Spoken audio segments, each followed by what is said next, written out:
All right, so what is up, you guys? And thank you so much for clicking on this video.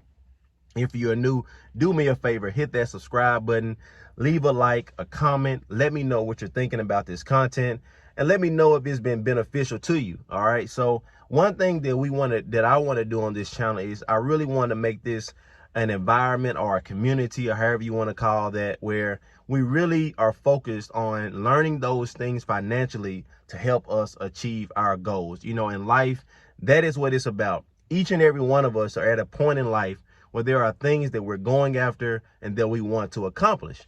And so this channel is about that. It's about us building a community of us that can come together and talk about what can we do to get better. That's what this channel is about. It's about us getting better.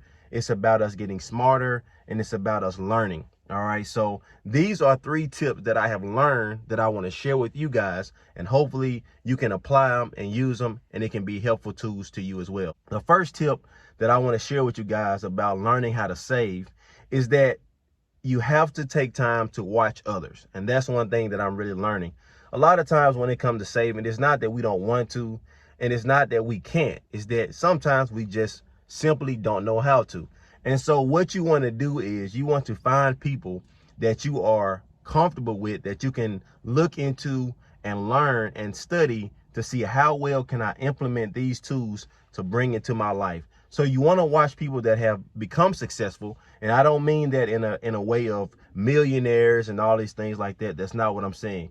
When I mean a successful saving, what I mean is you're able to budget, live within your means, and still achieve things. To me, that is a successful way that you are able to achieve things in life. And that's what it's all about. It's not always about money. It's not always about having a lot of money. That's not what it's about. But it's about learning how to have a comfortable life. And in order to do that, you're going to need to learn how to save and to implement other factors.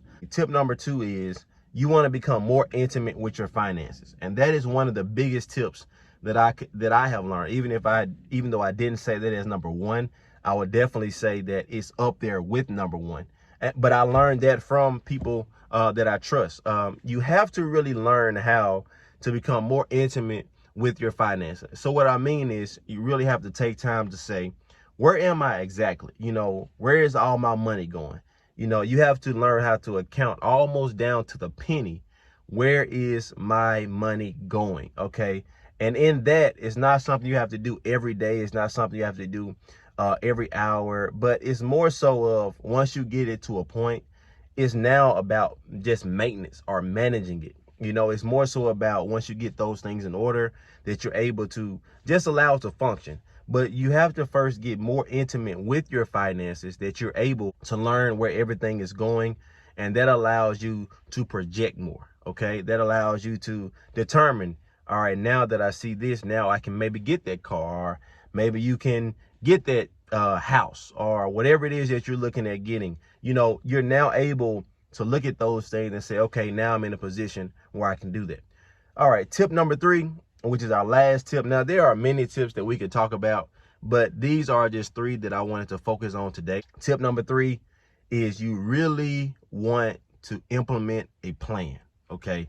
So now if you look at it, I'm really trying to go in order of just some of the things that I did. As I said, first, I looked at what people were doing. All right. I learned that I need to get intimate with my finances. And once I got intimate with my finances, what I did then was I realized that now it's about me getting a plan. So one of the main things that I had on my agenda was to eliminate a lot of debt. Okay, but I couldn't do that until I learned exactly what money I had available to hit my debt. So once I realized that, once I got more intimate with my finances, I was able to say within a year's time, I can pay off this amount of debt. So even for me, for example, when me implementing these 3 simple tips, I was able to eliminate 85% of my debt in 1 year. You know what I'm saying? It sounds very simple. It does take time, but you need to get a plan. You have to realize that this plan is really meant to help hold you accountable, and it's meant to help you continue to recognize that, okay, we're making steps. And that's really what it's about. Once you see that, you get more inspired to keep working on it, to keep doing it. So get you a plan in place. say I'm going to hit this first, I'm going to attack this second, I'm going to attack this third. So now that may mean maybe I need to wait on trying to do this or do that because I want to give myself more flexibility, right? So the more you work with it, the better you get. So hopefully you guys have gained something from this video. I don't want to make these long videos. I really just wanted to come back, talk to you guys about what I'm learning. Hopefully it's beneficial to you. But like I said, in the comments, let me know what are some of the goals that you have. What is something that you're trying to accomplish? And let's talk about it. That pretty much sums up our video for today. Again, subscribe to the channel, okay? Leave a like, and of course, continue to comment. Let me know what you're thinking about this content.